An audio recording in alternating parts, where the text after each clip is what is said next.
The Moral and Legal Status of Animals, written and presented by Professor Nick James. In this module, we will examine the moral and legal status of animals. You'll learn about the various theoretical, philosophical, and ideological positions regarding the moral status of animals, and about the traditional, contemporary, and potential legal status of animals. Upon completion of this module, you'll be able to explain each of the theoretical, philosophical, and ideological positions regarding the moral and legal status of animals, apply each of the theoretical, philosophical, and ideological positions to a specific moral or legal circumstance, and demonstrate a reflective awareness of your own preferred position, as well as open-mindedness about the positions of others.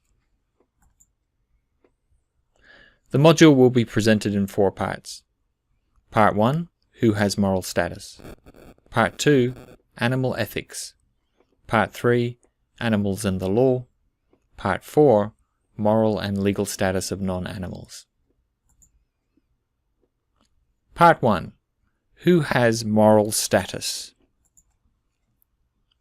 Imagine a situation where one person intentionally inflicts significant harm on another person's dog or cat.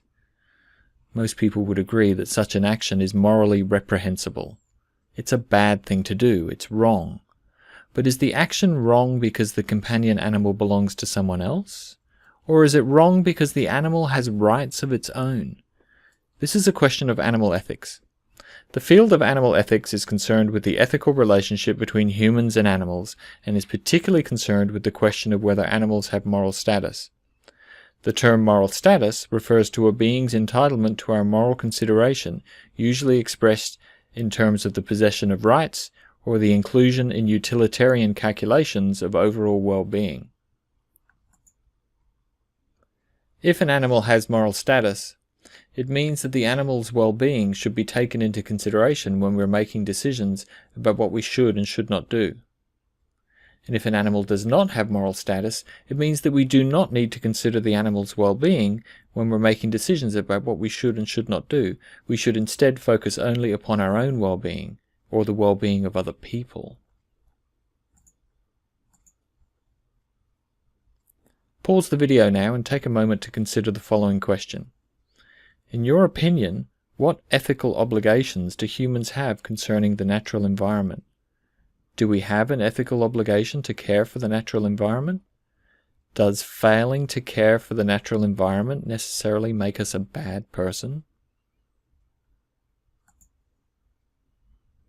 If your answer to the previous question is either that A, humans have no obligation towards the natural environment, since the environment exists only for the benefit of humans, or B, humans have an obligation to protect and sustain the natural environment because humans will suffer if they do not fulfill that obligation, then your ethical position is considered to be anthropocentric. Anthropocentrism literally means human-centeredness.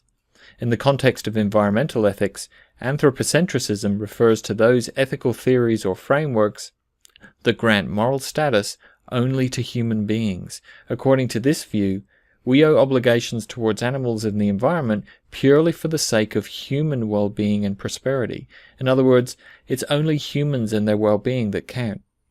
Non-human entities, including animals, are not entitled to our moral consideration. They do not have moral status. Many of the concerns about the environment that you're likely to see expressed in the media appear to be concerns primarily because of their potential to affect human beings. For example, pollution is a concern because it threatens human health. Resource depletion is a concern because it threatens human standards of living. Climate change and rising sea levels are concerns because they threaten human homes. The reduction of biodiversity is a concern because it threatens the potential supply of medicines for human illnesses, and the eradication of the wilderness is a concern because it threatens a source of beauty for human pleasure. This is an anthropocentric ethic. Humans possess obligations towards the environment purely for the sake of human well-being and prosperity. There's nothing inherently ethically objectionable about causing harm to animals or the environment, as long as human well-being and prosperity are not affected. Taken to its extreme, the anthropocentric position would claim that there's nothing wrong with killing a kitten as long as it's your own kitten and not someone else's property, and no other human suffers as a consequence of your act.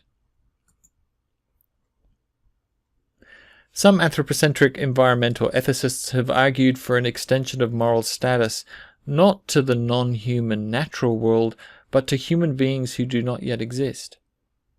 The granting of moral status to future generations is considered necessary because of the fact that many environmental problems such as climate change and resource depletion will affect future humans much more than they affect present humans.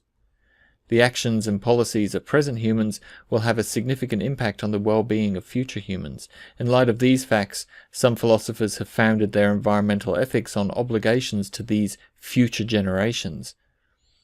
This approach to ethical obligations has become increasingly common, and many people now acknowledge that humans should take more care of the environment, not only to protect themselves, but also to protect future generations. However, such an approach is not without its problems. How can present humans owe ethical obligations to persons who do not exist and may never exist? If those ethical obligations require present humans to do what is in the best interests of future humans, how can present humans even know what those best interests are? Pause the video and take a moment to consider the following question. In your opinion, do you owe ethical obligations to future humans? Why?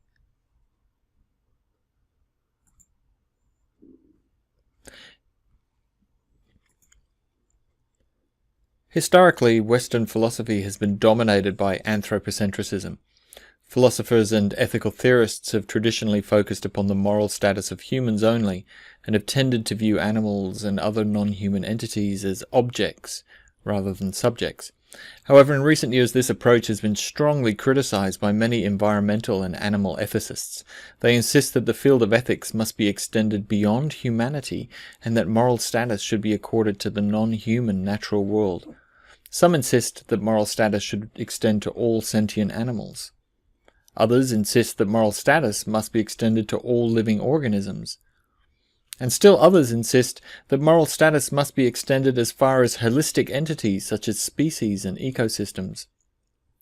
According to these non-anthropocentric ethical models, humans have ethical obligations in respect of the natural environment, not just because of the consequences of environmental degradation for humans, but also because humans actually owe obligations to the creatures or entities within the environment themselves.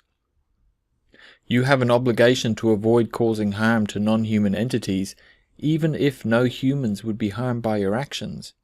And according to some theorists, even if by avoiding causing harm to non-human entities, you cause some harm to humans.